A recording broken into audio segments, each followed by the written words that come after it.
I read an article in The Economist magazine this week about the rise of nationalist movements all over the world as a counterbalance to globalization. Maybe it's most marked with the European Economic Community. And The Economist writers were curious about why that counter movement has been developing, but it seems to me that it's also a Tower of Babel phenomena, is that,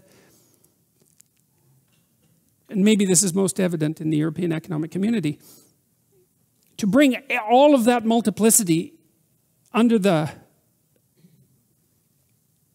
what would you call it, under the umbrella of a single unity is to simultaneously erect a system where the top is so far from the bottom that the bottom has no connection to the top. You know, your social systems have to be large enough so they protect you, but small enough so that you have a place in them.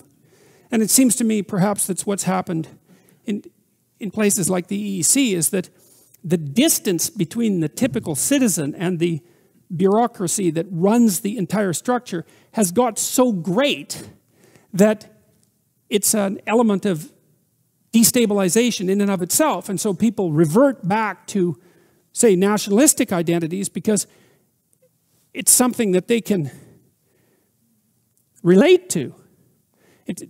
There's a history there and a shared identity, a genuine identity, an identity of language and tradition that's not an artificial imposition from the top, an artificial abstract imposition.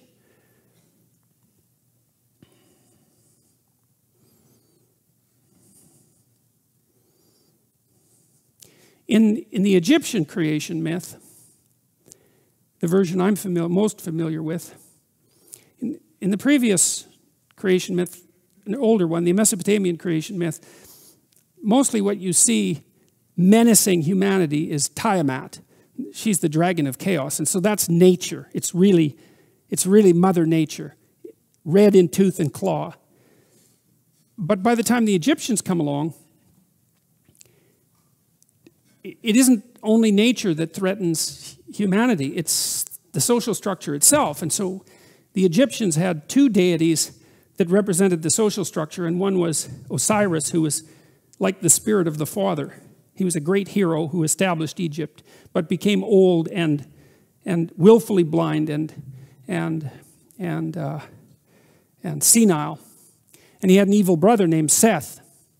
And Seth was always conspiring to overthrow him. And because Osiris ignored him long enough, Seth did overthrow him, chopped him into pieces and distributed him all around the kingdom.